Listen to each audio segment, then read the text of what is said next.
Describe a day in the life in your area. Typical day in facility operations, at least for me, usually start off with a morning workout. So I usually typically get here from 7 to 7:30.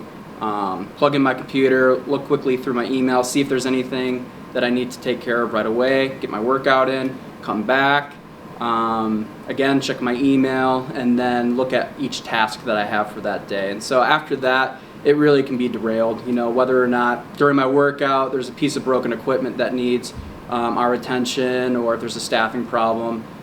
Typical day, there's not really a typical day. It just gets derailed through numerous different things. Oh boy, the first thing I typically, when I walk in the building, get to the service desk, I more often than not get bombarded with problems or questions that have already happened at 6 in the morning. So that would be the first thing, and then go in, check my emails, make sure we get everything handled from the previous evening. There might be issues that came up. Answer those, answer the emails.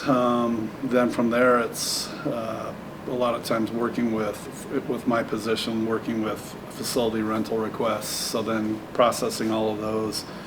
Sometimes I'll have to do contracts for those groups.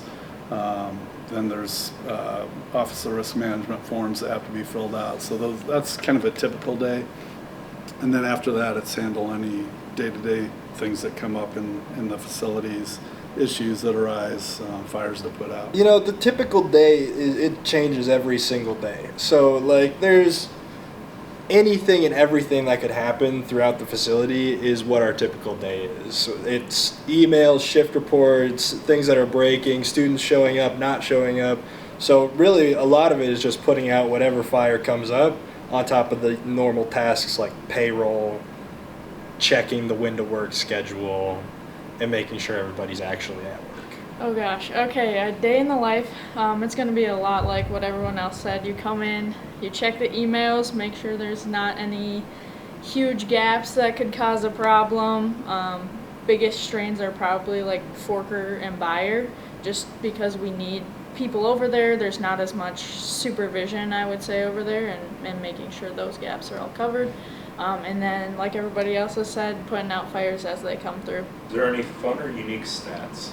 My fun and unique stat is that this year we are projected to be around 990,000 swipe/scans into the facility. So we're very close to that million mark, which is crazy. That's something that the whole department should be proud of. We're bringing in so many users on a daily basis due to our facilities, programming that we offer. It's really cool. We're almost there to 1 million. I would say for me, it's I probably handle 14,000 reservation requests per year. Any pet peeve or what annoys you the most? I think what annoys me the most is the impatience of people. Times will come where I'll get an email from a person, then 2 minutes later I'll get another email from that same person, just with a different subject, different signature. Typically it's the same email. And then, most recently, on top of those 2 emails, I also received a phone call from that same person, all within 10 minutes of each other. I would say my most recent one, that maybe it's just sticking with me the most, is the reason it's annoying me, is when students text you like 20 minutes before their shift and say that they're having troubles with their car. And so I'm like, you have a 3-hour shift? Maybe we can get on the bus and make it to our shift. Yeah, everyone that knows me knows when I'm walking around the fitness area, I'm picking up weights and trash, messes, putting away weight plates and attachments, things like that, keeping the place tidy and neat. When you come in every day, what's waiting for you? Whatever's in the gym, whatever's out in the state gym, or if the pool is open, whatever's in the pool. That's what's waiting for us every single day, because as soon as we walk in that door, we're on the clock, whether we're working out, whether we're eating lunch, whether we're in a meeting, anything that happens in the gym, we're like, we have to be there if we have to be there. Typically one of the first things is, hey, we've got a turnstile that's not working. Can you get that fixed? So that's usually the first thing that's waiting, and then usually a pile of emails that seem like they never stop. I honestly haven't had like a funny interaction. Most of the interactions that I have are more serious in tone. But I do remember one email, as I'm sitting here thinking about this question.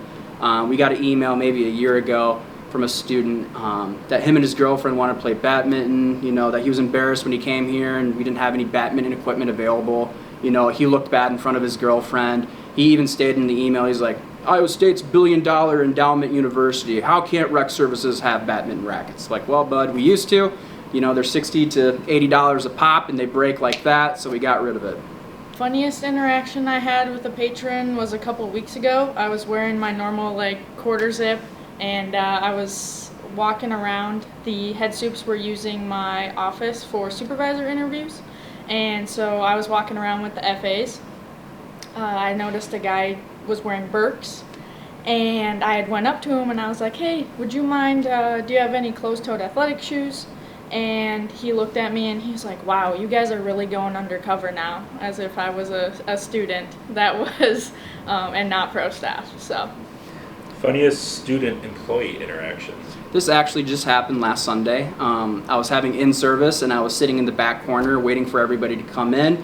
It was Sunday afternoon, so I'm not wearing business attire. I'm more casual. I think I was wearing shorts and a sweatshirt, but I was also wearing sandals, something I don't wear at work too often. And so Kendall Slavin came in and initially just stared at my foot and she yelled, "Dayton has the dogs out." And it took me back, so I'm like, what? But then she was referring to my feet. So I would say that was the funniest interaction I've had as of recent.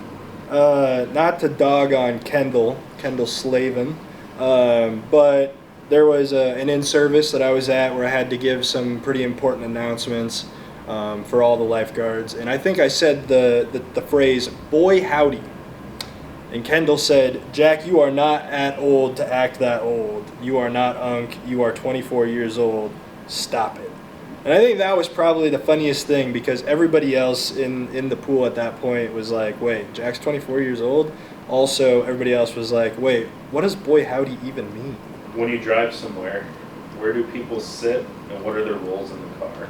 I didn't have an answer for this one, but Doug and I were just recently talking about it. And so every time that we have an in-state conference, it seems like I'm always driving. I always elect to drive. It passes the time quickly, so I'm the driver. Doug is the tallest. I don't know, him and Jack are pretty similar size probably. Doug's the tallest and he has the most seniority, so he's in the passenger seat, and then Jack and Katie are just chilling in the back doing whatever. Honestly, I'd say just keeping things working, operating properly, clean. As we've all mentioned, the facilities get a ton of use, so just keeping things in working order and looking nice are probably the biggest challenges every year. Getting people to stay over the summer. Normally it's not too hard, but especially with lifeguards, everybody wants to go outside. Lifeguards would rather lifeguard outside. I don't blame them. But we need people to be here to run our pools too.